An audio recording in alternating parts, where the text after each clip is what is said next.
واحد على هذا ولا مامون موطو، شنو تقولنا مامون موطو على هذا الموطور هذا.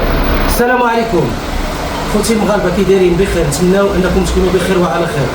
اودي اولا بغيت نحيي السي شفيق على هذا المجهود الجبار وعلى هذا البروفيسيوناليزم ديالو في الخدمه، وما شاء الله عليه كيفاش تيقدم وكيفاش كيبين المسائل اللي هي تقنيه اللي ما معطيهاش لاي واحد.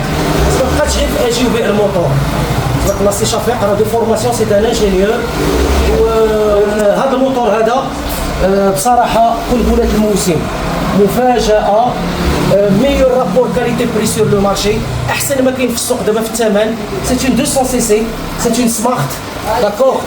الور المميزات ديالها راه شرحهم السي شفيق في لا فيديو بريسيدونت اللي قبل من هذه، وما بقى امنيتي يكون الحضور ديال السي شفيق زعما راه لا يعلى عليه. حاجه اخرى قبل ما نقطعوا، هذا الستيكر هذا اس اش 3 دي، هو قرب معايا هنا الله يستر عليك، ها هو 3 دي هذا. اي دري عنده اس اش وخسروا لي هاد لي ستيكر يجي ياخذهم فابور من عند مامون موطو، يجي ويكتشف هاد الاكس اش هادي ونركبوا له هادو فابور. المهم في هذا الشيء يكون عنده غير هوندا اس اش يجي يركبوا له هاد الستيكر هادو الا بغاو. واخر نقطه بغيت نقول لكم عليها هي البلان ديال، اجي معايا الدقيقه الله يستر عليك، وريني هنايا اللعيبه هادي. شحال واحد كاين الدراري اللي عارفين كاين اللي ما عارفينش. الموتور راه سمارت، انت تكون راكبه لا باتري ديالو، كيخصني غير نبرك بحال هكا تيدوز فيه الضوء. ها انت كدور بحال هكا، اسمع الموتور ناظر ما كيتسمعش ملي كينوض.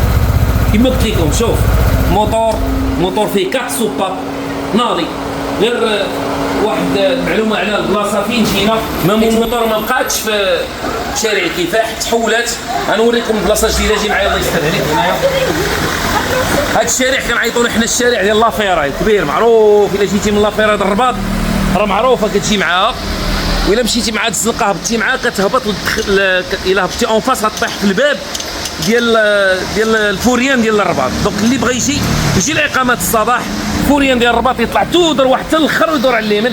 المحل الاول الثاني الثالث مامون موطو. وريهم اخويا لاسين ها هي، والنمره التليفون اللي بغى شي حاجه. البائع الرسمي ديالنا في مدينه الرباط السيماطي هو هذا المحل.